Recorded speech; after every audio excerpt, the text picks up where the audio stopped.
ஒரு ஊரில் நாள்தோறும் ஊர் எல்லையில் இருந்து காட்டுக்குச் சென்று விறகுகளை வெட்டி அவற்றை ஊர் மக்களிடம் விற்று பிழைப்பு நடத்தி வந்தான் ஒருவன்.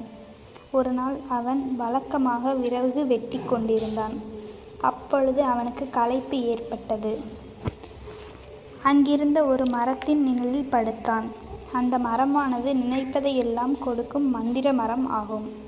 இந்த விஷயம் அவனுக்கு தெரியாது. அப்பொழுது தென்றல் காற்று சில்லென்று வீசியது. அது அவனுக்கு சுகமாக இருந்தது.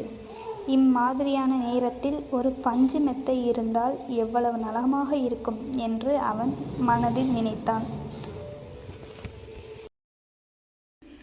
என்ன ஆச்சரியம்! அடுத்த கணம் அவன் அருகில் ஒரு கட்டிலும் அதில் பஞ்சு மெத்தையும் வந்து சேர்ந்தது. விறகு வெட்டிக்கு மகிழ்ச்சி தாங்க முடியவில்லை. உடனே அதில் ஏறி படுத்தான். நாள் முழுவதும் கடினமாக உழைத்ததால் அவனுக்கு உடம்பெல்லாம் வலித்தது. இந்த சமயத்தில் முதுகு கை கால் பிடித்துவிட இளம்பெண் ஒருத்தி இருந்தால் எவ்வளவு நன்றாக இருக்கும் என்று மனதில் எண்ணினான். என்ன அதிசயம்!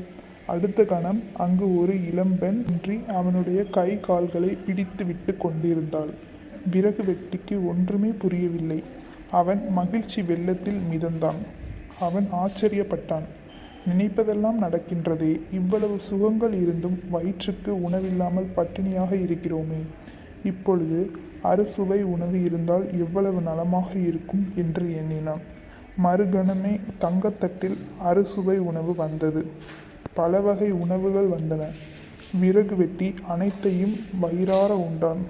உண்ட மயக்கம் தொண்டனுக்கு உண்டு என்ற பழமொழிக்கு ஏற்ப விறகு வெட்டிக்கு உறக்கம் வந்தது. படுத்தான்.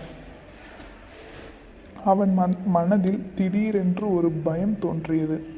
நாம் காட்டில் தனியாக இருக்கிறோம் அல்லவா?